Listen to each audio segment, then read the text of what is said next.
Үйлену жай ғана екі адамның қосылуы емес. Бұл екі тағдырдың, екі тәрбиенің, екі әлемнің тоғысуы. Қазақта бекер айтпаған, үйлену оңай, үй болу қиын.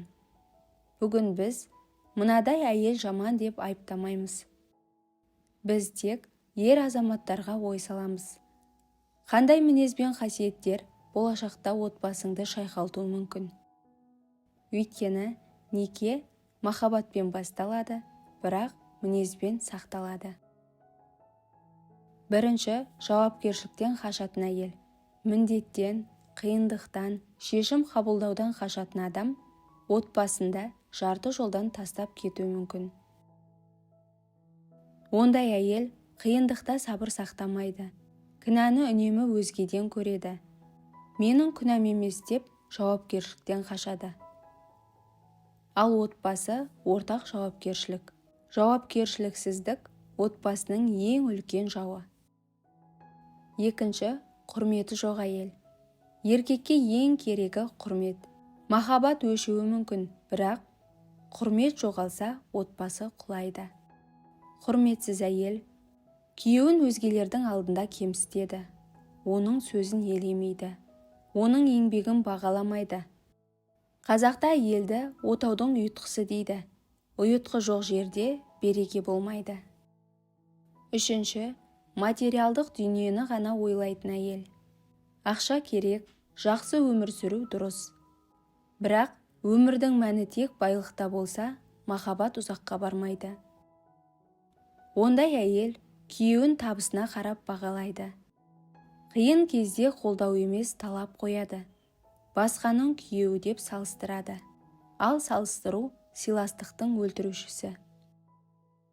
Төртінші, өткенінен сабақ алмаған әйел. Әр адамның өткен өмірі бар. Бірақ ең бастысы қорытынды шығару.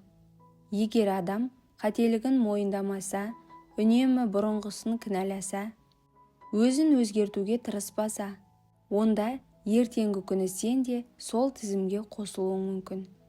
Дана халқымыз айтқан, ақылды адам қателіктен сабақ алады, ақымақ қайталайды. Бесінші, ұрыс керісті жақсы көретін әйел. Кей адамдар тыныш өмір сүре алмайды. Оларға үнемі дау, жанжал, айқай керек. Ондай мінез балалардың психологиясын бұзады. Ер адамның жүйкесін шығартады, үйдің берекесін қашырады.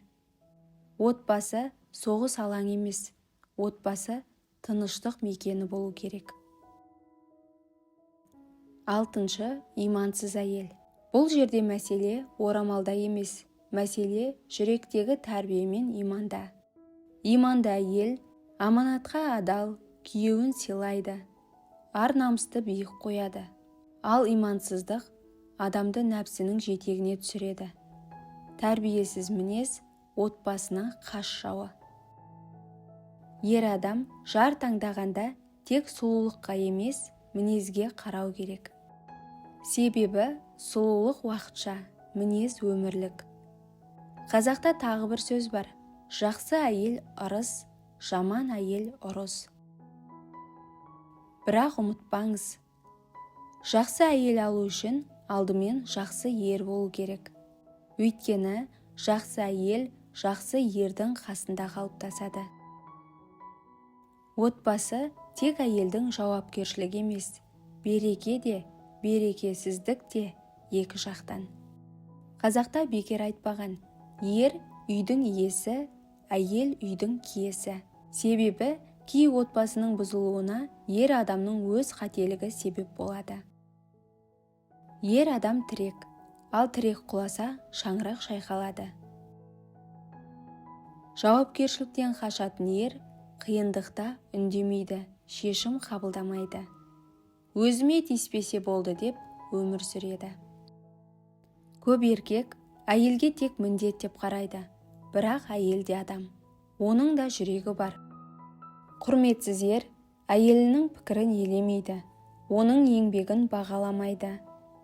Көпшіліктің алдында кемсітеді. Құрмет жоқ жерде махаббат ұзақ тұрмайды.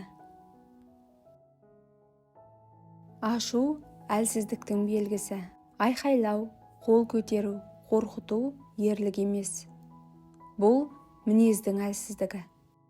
Күшті адам күресте жеңген емес, ашуын жеңген адам.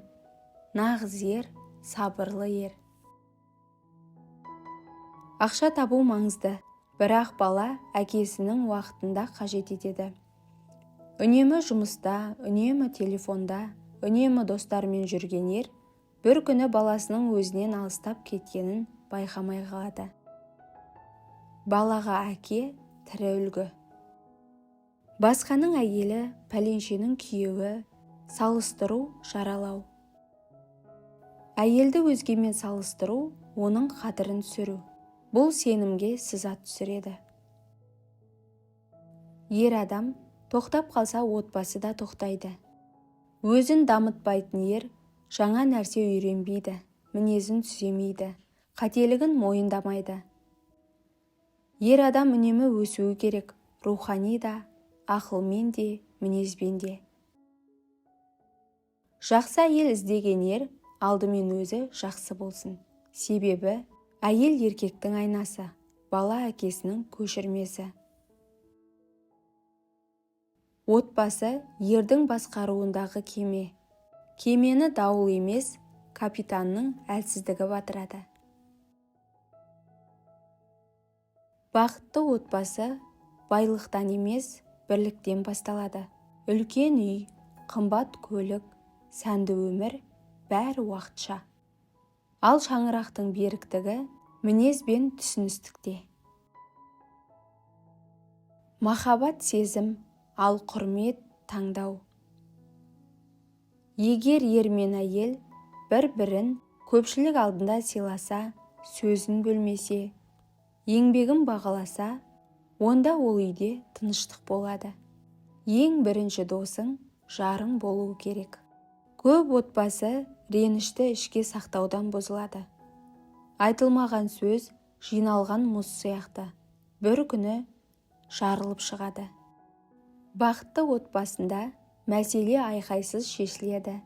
Тыңдау бар, түсінуге тырысу бар. Сөйлесу әлсіздік емес, даналық.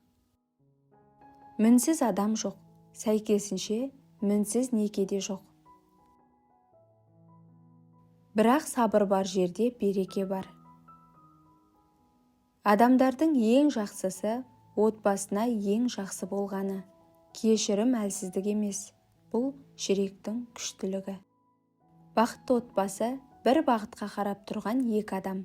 Егер армандар ортақ болса, жоспарлар бірге құрылса, қиындық бірге еңсерілсе, онда байланыс күшейеді. Екі адам екі жаққа тартса, шаңырақ шайқалады. Ақша табу маңызды, бірақ уақыт одан да қымбат. Бақытты отбасы бірге шай ішеді, бірге серуендейді, бірге күледі. Баланың есінде қымбат ойыншық емес, әкесінің жанында өткізген уақыты қалады. Бақытты отбасы дайын күйінде берілмейді. Ол күн сайын құрылады. Бір жылы сөзбен, бір кешіріммен, бір түсіністікпен. Есіңізде болсын, бақытты отбасы дау жоқ үй емес. Бақытты отбасы дау болса да бірге қалатын үй. Құрметті оқырман, арнаға жазылуды ұмытпаңыз. Және де пікір бөліміне өз ойыңызды жаза кетіңіз.